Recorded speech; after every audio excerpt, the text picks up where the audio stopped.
Welcome back, everyone, to Open Line, talking about transit. Early voting is underway. Metro Councilman Robert Swope has come up with an alternative plan. He unveiled it right before early voting started. We're talking about that plan, and really just kind of gives us a window to talk about transit in general. As I have said, we've had people from both sides on the show and have played a clip not long ago from people that support transit, certainly hearing from people that don't support it. Let's go back to the phones, and let's go to Jim. Hello, Jim. Hey, I just want to say that I think Mr. Swope has got the complete plan here. Thank you, Jim. There's a city called Nashville that could be one of the greatest cities in the world. Mm-hmm. And if we do not do this kind of plan, we will be thrown back into the 1900s, where this city doesn't advance in the way that it should. We have to look at technology. We have to look at autonomous vehicles. We have to keep our city from being overtaxed and have so much money spent on a railroad from the 1800s. Does that make sense to anybody? It doesn't to me. All right, Jim, thank you. He supports what you're talking about. Thank you again, Jim. Let's go to David. Hello, David. Yes, let me come back again. Tunnels and rail lines on the existing pavement where the current vehicles run. This is 20th century, 19th century. Mm-hmm. But the most important thing is this thing will not work. It won't do even 2% elimination of congestion right now. Exactly right. And okay. I have explained this thing to people, and I have even written congressmen, but it was too late, you know, when they were already going to vote. I have written all the metro congressmen. Yeah? I said the same thing on cobblestone on Church Street. Right. I said the same thing on Church Street Center. These people do not listen. All right. Two people there agree with what do we have to say about both of the last call? I agree with both of them. I mean, they're making my point for me. All right, let's go to Nell. Hello, Mel. Hello, Mel. Go right ahead. Yes. I think Mr. Swope is presenting an intelligent alternative that is much less costly and is a regional plan instead of a Davidson County only plan. And I feel the whole transit referendum has been presented to us like a used car. Buy it today because it will be gone tomorrow. Before we spend this kind of money, we need to analyze other options, and I agree 100% with what Mr. Swope is saying. Thank you, sir. Now, they would say they've analyzed this for years. This has been in the works for years. And you would agree. I've been involved with it for years. They've been talking about this for years. And what amazes me is the same conversations that we started to have 4 or 5 years ago never made it past that conversation. It's the exact same thing that we've talked about over and over and over again. Nobody ever thought outside of the box. And all I'm asking for is think outside the box for a minute. There's so much at stake because traffic is not good. Nope, it isn't. It is one of the detriments. It's one of the impediments to our city growing. I agree totally. And so we've got to get it right.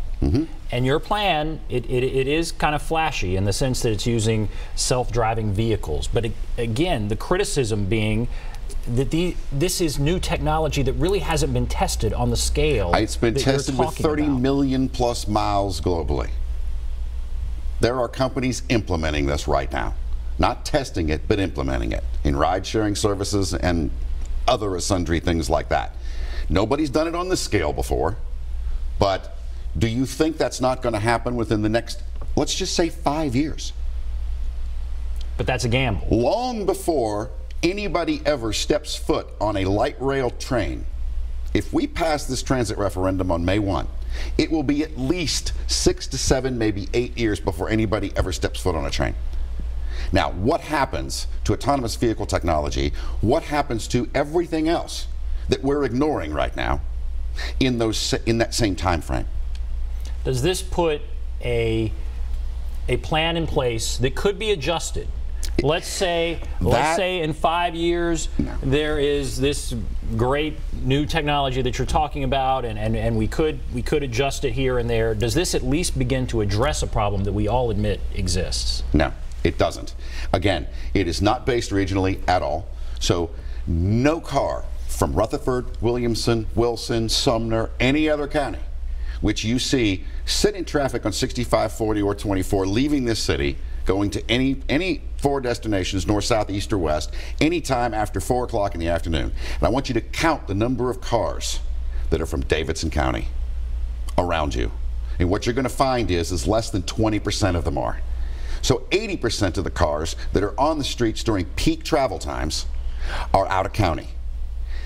The current plan addresses 0 of that. Again, they say that's the framework, that other counties have supported it, and it's the beginning of a... And if you want to talk about a gamble, go gamble that Rogers Anderson in Williamson County is going to put forth a multi-billion-dollar transit referendum for Williamson County residents just to tie into Nashville's.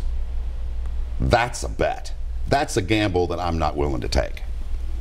Let's go to Sean. Hello, Sean. Yes, I'm here. Go right ahead. What's on your mind? Yeah, I totally agree with your guest there.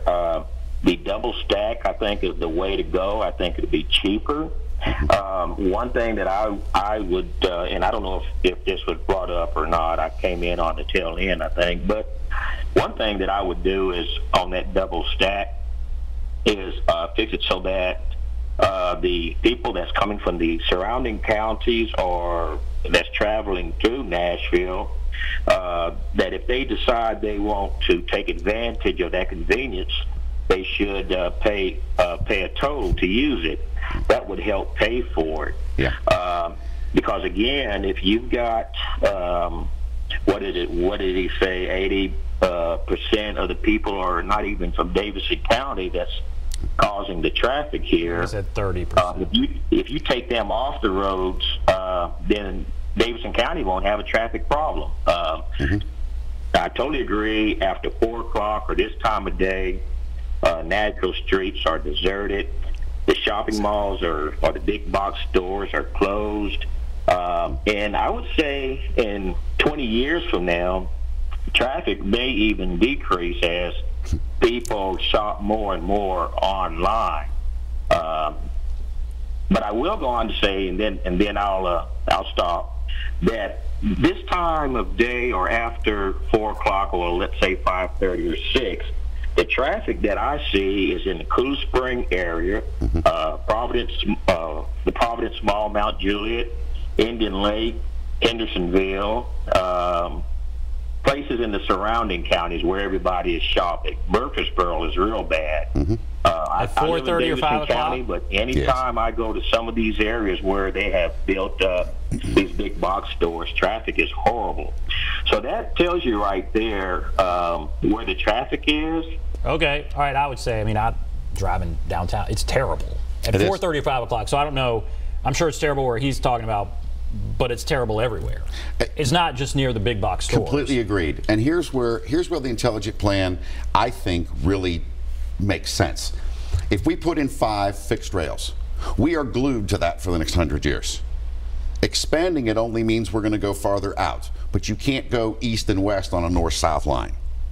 Versus, if I'm going to put in autonomous vehicles, I can put them anywhere at the touch of a button.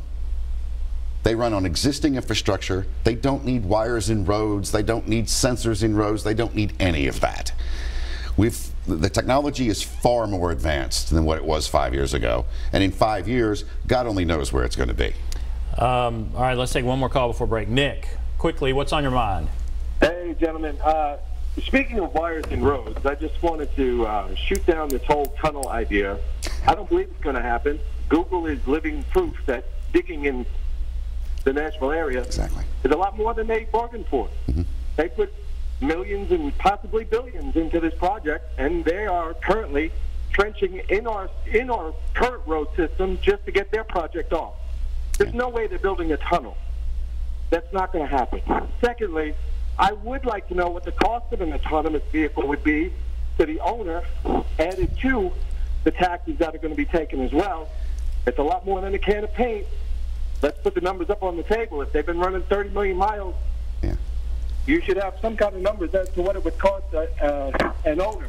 I know exactly. All right, let's talk about that. What about how much does it cost? Great questions, and thank you for your call. We're talking twofold now. We're talking two different things. One's mass transit and one's personal transit. And let's talk about how those get intertwined. Firstly, on a mass transit level, right now for a 12-meter electric bus, which you've seen running around Nashville here, it's basically a 20-foot electric bus. Not autonomous, just electric. The city of Nashville pays $1 million for that bus. Now, in our next-gen buses, which are co-designed by Pininfarina, the designers who designed Ferrari and Lamborghini, they're engineered by Ricardo, the #1 engineering firm in the world, and they're manufactured by Photon out of China, which in a plant out of Beijing, which was basically built by Mercedes-Benz. So if you want to talk about a whole global consortium that has come together to create an autonomous electric bus service, not just 12-meter, but 6 and 2-meter and 50-meter as well, that same 12-meter bus that we pay $1 million for, I can deliver to Nashville all day long for $500,000. All day long. We're actually, Photon is doing it right now in New Zealand, in Australia, and all over China. So that's a given cost. Now, we subsidize MTA right now to the tune of about $84 million a year. You as a taxpayer pay $84 million a year to subsidize mass transit in this city. If we save half of what our bus costs are, I'm probably going to save you about $50 million a year just in vehicles. Now, let's talk about the personal side of this. You're never going to own an autonomous vehicle, you personally. This is a corporate fleet-operated service that initially will provide first mile, last mile from every major transit center, to the extent that when you leave your house in the morning, you'll hit the MTA app, a personal pod will pick you up that is run by a private company, will pick you up and deliver you to the transit center for 40 cents a mile. You get on the bus, or the autonomous vehicle, which kind of looks like a train and operates like a bus, and it's going to cost you $1 to ride all day. Again, my economies of scale are a lot cheaper than having a bus driver. So your last mile, first mile is 40 cents a mile. So I hope that answers your question. All right, we have to take a break. Okay, so we have to take a break. We're going to take a break, come back, continue the discussion, be back right after this.